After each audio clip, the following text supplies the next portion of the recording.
Hello and welcome to Noni Yanga's flagship talk show where we discuss all the hot topics.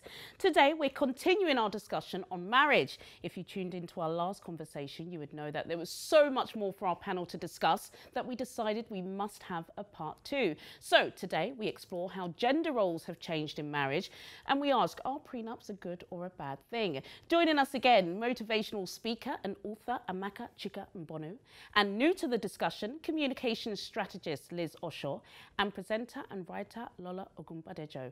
Welcome, ladies. Now, traditionally, men are seen as the head of the household with the responsibilities of taking out the bin and financially providing for his family, whilst women are expected to clean the house, cook, and look after the children. Today, relationships continuously challenge these stereotypes.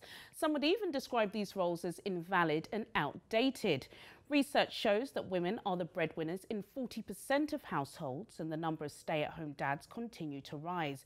Do these old-fashioned gender roles still apply to the 21st century marriage? Now, ladies, let's be honest. Yes, sir. Let's be honest amongst ourselves today. And I'm going to come to you first, Amaka, as our resident expert. And I would say your kind of consultations with marriage are biblical based. Yes. You're a Christian. Do you think there are negative consequences to women being a breadwinner in a marriage? The sole breadwinner of her marriage? The sole breadwinner of her marriage. She's earning 100K a year. That's not naira. No, go ahead. That's pounds. Yes, so hard currency. And he's earning 18K. Is there going to be an issue in that marriage? I truly believe there will be. It's not impossible to navigate, but there would definitely be issues that need to be confronted. And I know people don't agree with this, but it's just a fact. I believe it will be an issue. Okay, Liz, you spend a lot of time in Lagos. In fact, you're based there. I live there. You live there. Yeah. You married in America. Would you say that gender roles in Nigeria particularly have changed? Do people still expect the woman to be boiling meat after, you know, a very long day at work and the man comes and eats and does all of that stuff? Absolutely. Yeah. I mean, I feel like, you know, we're definitely not as advanced in terms of, gender roles and how women should, perform and conform. Yes. We haven't reached there yet in Nigeria. I can't speak for the rest of Africa, but definitely Nigeria, women are still expected to kind of provide certain aspects towards a marriage. So, you know, the cooking, the cleaning, and yes, it's patriarchy still exists. Is this despite working? Because if you look on social media, a lot of the popular girls that we like and the women we look up to, they're very successful and they're married. So even if you're, you know, very popular in the industry, does your husband still expect you to come home and cook? Even if he doesn't, his family will. Yes. They will expect that majority of the time it's the woman that's providing the food. Despite the fact that you're tired, they don't care. It is a woman's role. But do you think that women do you think that women like doing that job? Do you think women will frown down at other women that don't do it? Do you think it's kind of like a pride in an African home to still be able to cook for your husband? I don't know whether to describe it as a pride, but what I'll say is we're going into very wide issues here. You see, communication and marriage, and I keep going back to this because what works for a couple works for a couple, really, if you look at it in the wide sense. So you come back from work, you're tired, you've worked a full day. Exhausted, just like he has. Now, what kind of relationship do you have? If that man truly loves you, cherishes you, and all that, he shouldn't really expect that you should now get into the kitchen and start pounding yam. However, the overall flavor of the relationship is going to matter. What is the relationship really like? Because even the family, they don't really have any business in the marriage, even though they do in the Nigerian or African sense. But what I'm just trying to say is it's going to depend very much on the dynamics of the relationship. Is there an expectation? Yes. But then between the two of you, what's happening really? Of course. Lola, you're our only panelist who's not married yet. Yes. Just wait a few years. It's not all sweet. Got time. Will you live up to these stereotypical roles when you do marry?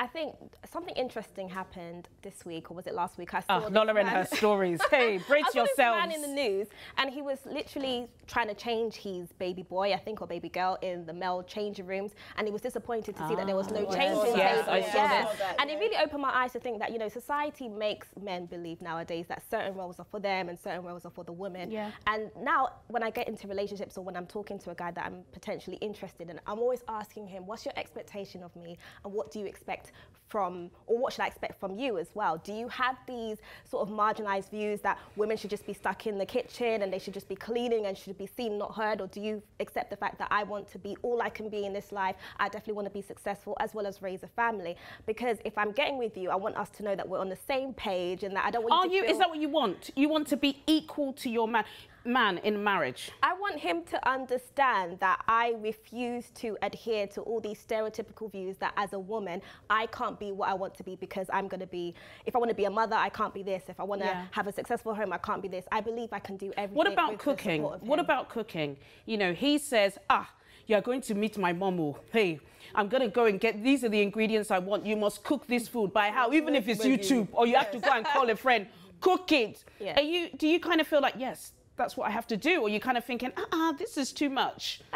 You know, I've been raised to understand that a way to a man's heart is through his stomach. That's the words I've been taught. And I know that it's part of my responsibility. I definitely want to be in charge of that area in my house. I don't want to feel like it's enforced on me, but I would like to have an input in that area in my house. So I wouldn't mind cooking at all. So that's really interesting actually, especially somebody who's dating at the moment. Is that realistic? To think there will be a 50-50 split in a marriage and that it's your choice whether or not you decide to cook. We can even look at it as 50-50 because I've said that roles can kind of merge. And it's funny because when we say stereotypical, let's say what we're saying. So you go out, make money, bring home. Me, stay home, cook and clean the house. Those are the stereotypes, isn't it? But that shouldn't be. That's not the stereotype I'm talking about. So we can't really take it down to, and should the man ever change the nappy? So the baby is wet, I'm lying down on the couch watching some program, and then because the baby is wet, he shouldn't, because of the stereotypes, no, that doesn't fall into this. Some men are like that too. I'm telling you, even my own husband, it took him 6 months before he changed the nappy. It's not right. It's terrible. No, it's not right. Do you understand? So I'm not bringing it down to that. When I talk about, even if we want to talk about gender roles, and again, I brace myself for impact. When we talk about gender roles, we're talking about, for me, the man as provider, and providing is not just financial. Protector, defender. Loving, things like that.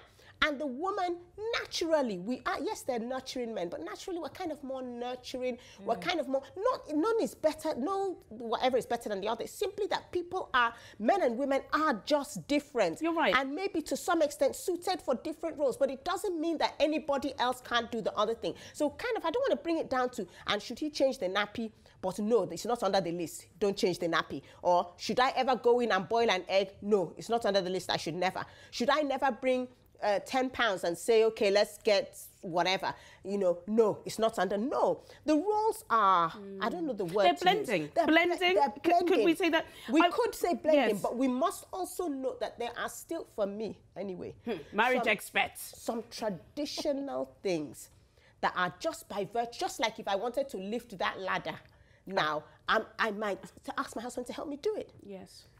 Okay. Just because he's physically... Just because he's let's bring it back to finance. Food. Okay, finance. Food. Okay. Yeah, hungry. Because I had a point to mention on Bring food. it. Yeah. So for instance, when we were talking about food with Lola and whether she would make food for her potential mother-in-law. Yeah. You didn't really say whether you would make all. But I would. You would for your Put out potential. there. She's ready to marry. She's ready to marry. I was going to say that, you know, in regards to that, for instance, in my case with my husband, yes, maybe we have a cook and we've had cooks in the past, but he will still prefer my food. You know, he will insist sometimes on my food. He will say, yes, I like the way you do the effort. Yeah. And I know that one hint is enough. I know that it is not to be home from work only and do that effort. I know it's not because he likes my effort. You know, I know that the cook makes equally as good effort, but it just does something to him that his wife, you know, has cooked, and even the preparation and the way I present it. I put it in those cervix bowls and I can see it now. Not often, but you know, I see his demeanor and I see his countenance. It changes, you know. So there's something it does to our men as well when you just put yourself, because it's like, look at her in the boardroom in front of, you know, she's this power woman, but look at her for me, serving me. Still to come, we continue our discussion and we explore why prenuptial agreements are on the rise. See you after the break.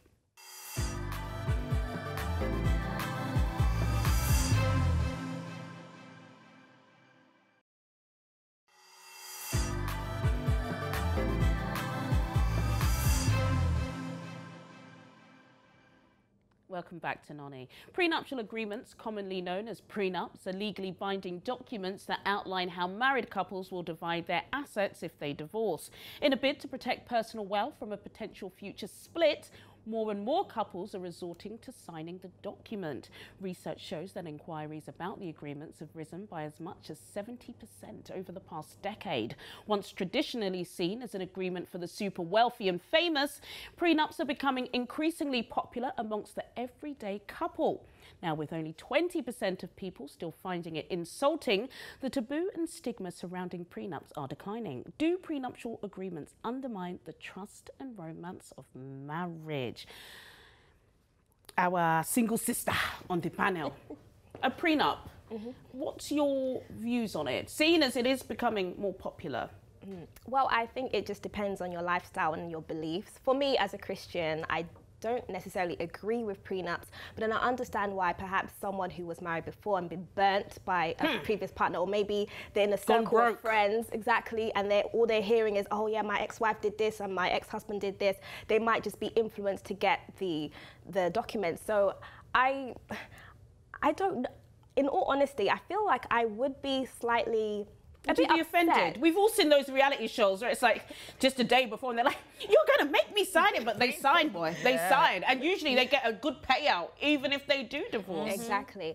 I wouldn't say offended, but I would say upset because, again, it depends on the mindset and the past experience of that individual. But my mindset towards marriage is once you're in it for life, for better, for worse. And so a person who's perhaps offering a prenup to someone, that's their way of saying that, well, this is for better or for worse. So I want to know that you're in it for better or for worse. Isn't it kind of like a just in case? Isn't it like life insurance, Amaka? You know, kind of, just in case it happens, just in case there's a fire, just in case we split up, you're not taking any of my money, boy. Yeah, but I think it's because of the emotions involved. It is kind of like, you know, the way you put it is quite succinct. It is kind of like a insurance. However, here emotions are involved. What we're talking about when we're saying we're marrying is that we're knitting our hearts and our lives together. And you're looking into my eyes and telling me that we're in this for the long haul. You love me, and we're knitting our hearts, our minds, and everything, including finances, together. And I believe one of the things they said, all my worldly goods with thee I endow or whatever, they're all things like this. And so really, I kind of like what Lola said, that it's not something that is nice to do. I can understand why people do it. But you're not against it? I'm not even going to, I can't answer that. But I don't know how to answer that because the answer kind of is not this or that. The answer is this and that, someone once told me. And that's what applies here, because the very fact that you're signing a prenup means that there is the possibility that this could break. And one thing I find about marriage, I always say, go into marriage as if there's no way out. And a prenup kind of gives you an out. You understand? And once you go into marriage with that mindset that there is an escape clause, it makes it very difficult to deal, because marriage can be challenging. Of course, us as married women, we know that. Yes, that it can be challenging. So you're giving yourself an out. I can understand why it happens, because marriages are dysfunctional, because people are dysfunctional. And that's why, for me, we need to attack the root cause of the dissolution of marriages and unhappiness in marriages. Amaka, that's why we have you here. Liz, let me flip this. If we put prenup to the corner here, so would you then say that you would split everything with your man inside the marriage, 50-50, have access to my accounts, this is my monthly wage, take 50% after we've paid the bills? Is that realistic? No, I don't think it's realistic. No, I don't think it's realistic. I think that, you know, you use the word expectations, and I feel like one of the things that you really need to do before marriage is know each other's expectations. These are conversations that you should have had prior to getting married, so that you know exactly what we're doing with finance, you know. And you know, marriage is two people from two different worlds, and you have two different notions and two different ideas and two different expectations, and you kind of need to come in the middle, and obviously, you know, compromise. Compromise is a big word in marriage. So in regards to finances, no, I don't think that it can be 50-50, but everybody has their different ways of working it out. No two people do things the same way, you know, and of course, no two people have the same finances as well. So definitely in a relationship or in a marriage where you are earning more than your husband, do you really expect that he will kill himself to go and provide? You know, if God has blessed you. Better. I always say that in a marriage, God can bless either one of the parties, and then you both come and you compromise and you see who is doing what. I don't think that should mean someone be lazy, as in the case of, what's the name of the movie with Tyler Perry? Yeah, Which Acrimony. You know, where I felt like the guy was spending way too much on that damn battery. You know, it eventually paid off, but he spent too much time, and he could have been doing the battery on the side. He could have been working and actually providing, not instead of sitting down. It's a really important point. Although, you know, I was saying at the top that prenups are not only for the super wealthy. Some people do have a prenup because they I want would to never sign one. You would never. I would never have signed one. I would never. Really? Because marriage is, you know, for better or worse. Yeah. And then they also say till death do us part, right? So you've already removed that death do us part. People are divorcing all the time, Liz. Even in Nigeria, before we would never hear of divorce. Yeah, but all our here uncles now and aunties are divorcing. divorced. Even pastors are divorcing now. So we need to look at marriage differently roots again. Something is the matter. Something is the matter now. Because we're saying this. Social media. Where else will you say, where else will you go and you make, nobody allows you to just easily dissolve contracts in any other venture in life apart from in marriage. Okay, it's not working. So me and you go into business, we open Juliana TV. And then and then tomorrow, I just say to you, it's not working. We will dissolve it. But you have a contract. But you would have a contract. You wouldn't have gone. So you're kind of leaning towards a prenup now. I was just about to say. What I'm saying is that we have to look at what marriage is about. You're entering into a contract where you said till death do us part, but halfway you're saying, hey, it's no longer till death do us part. I can't hack it. I don't want to start bringing in when some you have a reasons why you should divorce. But let me bring this up though, because we were speaking at the top part of the show of how gender roles are now blending within marriage. You can't expect your wife to be toiling the farm, cooking, doing everything. Isn't this just the way marriage has evolved? You know, let's say if he's from a very super wealthy family and he's the one who's going to inherit the dad's estate, and he just wants to. He loves you. He loves you. But there's pressure from the family, there are solicitors involved. He just wants to make sure that that is secure. Isn't this just part of modern marriage, Lola? Well, yes, we can see from the statistics that you mentioned, I think it's up like 70% of people are inquiring about prenups. They might not necessarily... And that's not just due to big wealth, that's just because they're interested in it. Exactly, because the idea of marriage now has been sort of watered down. A lot of people, you know, they marry for the wrong reasons, so to speak. So you can get like a really rich, wealthy man who's perhaps looking at this trophy wife. Maybe she doesn't have the right characteristics that are needed to help him to be a good man. She's just there. And then he knows that for himself, but maybe lust or whatever, he just wants to have what he has. So he has this maybe preconceived idea that she's going to want my money one day, but I just want to play with her, I just want to make her a wife, and then before you know it, okay, when I'm fed up of it, I'll just come out of it. Yeah, so give her a little bit of money and I keep mine. But that's not marriage, is it? It's not. It's marriage. Interesting that you spoke about a man, because it could be the other way around. Sometimes it's the women. A lot of men are looking for rich women. She wants to protect her. Sugar mummies. So the marriage. She's worked hard for that. So really, if we look at marriage, if we wanted to define marriage, that is not really a marriage. It is masquerading as one. It's not really a marriage. I'm not saying that. I'm saying wanting to marry some rich person and a rich woman, toy around with her for a while, the woman toy around with the toy boy for a while, or vice versa. That is not marriage. Of course not. Of course not. So that's it. So you see, that's the thing. We must look. I'm not leaning towards prenups, but what I'm saying is that we have to look at what marriage is and what marriage isn't, because everything. It's almost like we're putting the carts before the horse. Yes. We must know what marriage is, because a lot of the things people are doing and calling marriage is not marriage. There's a stat here that says 15% of people who have been through a divorce regret not having a prenuptial agreement in place. 15%. So I'm sure, you know, it's all rosy at the beginning. You've got a really successful business, and at the end of it, you know, you divorce and they want half of your income. So you can imagine, you know, if you've had friends who are going through this stuff, it can be very painful. Yes, it can be very painful. And like I said, I understand why it happens. But the truth is, marriage is really, if we look at it, supposed to be that you have become one. I guess if you're dividing yourselves and tearing off flesh from each other, I guess a prenup would help. Yeah, but I think I kind of feel like it's using your wisdom to kind of keep a little bit of yourself. Surely, even if you look at it in a Christian aspect, surely it's God first before your husband, right? And with God first, it's about, you know, loving yourself and loving who you are. I like the way you're spinning this. Yeah, I'm sorry, am I spinning it? No, but it's true. So I'm kind of with you, Liz, you know, in the sense of, yeah, you get paid, but some of that money belongs to you. It's not completely, you know, take everything. It's interesting that you say you get married, but shouldn't you hold a little bit of yourself back? Am I in trouble? No, you're not in trouble. But the truth is, marriage is not supposed to be that you hold a little bit of yourself back. And that is the reason why, when you come down to it, and I know everybody is not of the same faith as me, I will say it.